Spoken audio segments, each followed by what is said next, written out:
ছায়া মন্ত্রী পরিষদ গঠন করতে চলেছে জামাত, এবং জামাত মেনে নিচ্ছে তারা হেরে গেছে এবং তারা শক্তিশালী বিরোধী দল।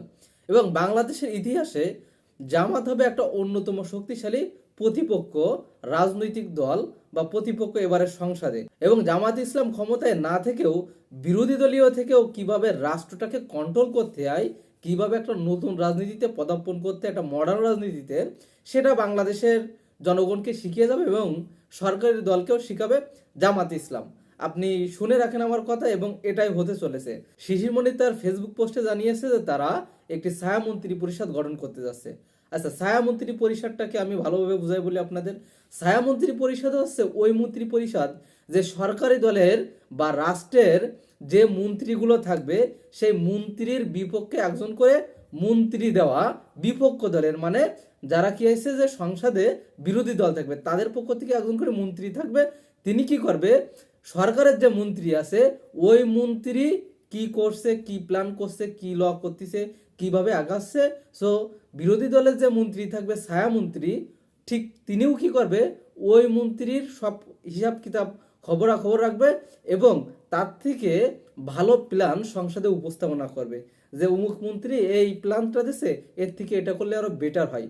এবং সাথে সাথে কি করবে, তাদের দুর্নীতি এবং তারা কোথায় কি করছে সব কিছুই কি করবে, খবর রেখে সংসদে ফাঁস করবে।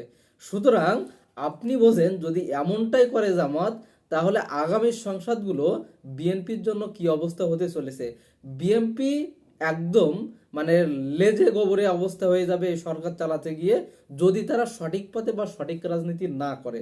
এবং কি হবে, যে যত ভোট চোর আছে, তারপরে এই যারা ব্যাংকের ঋণ খেলাপি, যারা চাঁদাবাজ আছে, এই যারা দুর্নীতিবাজ আছে, এদেরও এক কথায় খুব খারাপ বেহাল অবস্থা হয়ে যাবে। কারণ সংসদে যখন প্রতিনিয়তই তারা এই ধরনের কথা তুলবে, তখন তাদের দেশ বা ক্ষমতায় টিকে থাকা খুবই দুষ্কার হয়ে যাবে।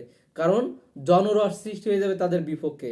কারণ প্রতিনিয়তই যদি কোনো সরকার ক্ষমতায় থাকে, তাহলে ওই সরকারের বিরুদ্ধে এন্টি জনগণ বা বিরোধী জনগণ সবসময় তৈরি হতে থাকে সরকারের বিরুদ্ধে একটা উল্টো সেন্টিমেন্ট। তবে এবার নির্বাচনে যাওয়া হয়েছে, তাতে ইতিমধ্যেই এই সরকারের বিরুদ্ধে মানুষের একটা এন্টি সরকার এই সেন্টিমেন্ট জনগণের ভিতরে চলে আসছে নির্বাচনের ফলাফল নিয়ে। তবে জামাত যদি এটা করে যে ছায়ামন্ত্রী পরিষদ, যেটা সাধারণত উন্নত দেশে হয়ে থাকে, যেরকম আমেরিকায় হয়ে থাকে, ইউকেতে হয়ে থাকে, সুতরাং আগামীর বাংলাদেশের রাজনীতিতে বড় ধরনের কোনো পরিবর্তন আসতে চাচ্ছে এবং সেটা জামাতের হাত ধরে আসবে, যতই তারা বিরোধী দলীয় থাকুক এবং বিরোধী দলীয় থেকে তারা দেশটাকে কন্ট্রোল করবে। যারা ক্ষমতায় এসে সাধারণ মানুষের উপর নিপীড়ন করছেন, আপনারা সাবধান হয়ে যান।